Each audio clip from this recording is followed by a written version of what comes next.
કોઈ વાત નથી કરી। મારી વાત એટલી છે પ્રવીણ રામે એવું કીધું અત્યારે કે રાજુભાઈ જેલમાં હતા ત્યારે ભાજપના ઘણા બધા કાર્યકર્તાઓ મળવા આવતા, સીસીટીવી જાહેર કરે તો દૂધ ને પાણીનું પાણી। મને કોઈ મળવા આવ્યું નથી, સિંગલ ટાઈમ મળવા આવ્યું નથી। મારી મુલાકાત ઓલરેડી મારા પરિવારને અઠવાડિયે એકવાર આપવામાં આવતી હતી। આનાથી વિશેષ બીજા મારા સંબંધીઓને પણ મળવામાં મુલાકાત દેવામાં નહોતી આવતી। તો ભાજપના નેતા મળવા આવતા, ફલાણા લોકડા ઢીકડા નેતા મળવા આવતા હતા। ગઈકાલથી આજે ચલાવવામાં આવે છે, કેસવાળી વાત ચલાવવામાં આવે છે।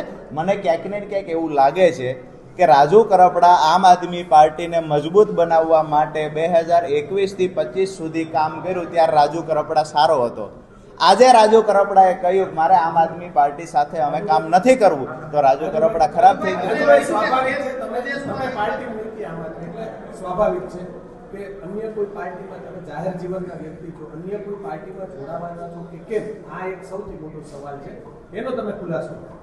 મારી ખુલાસા સાથે ખુલીને હું વાત કરીશ, કોઈ કુલડીમાં ગોળ ભાંગવાની વાત નથી।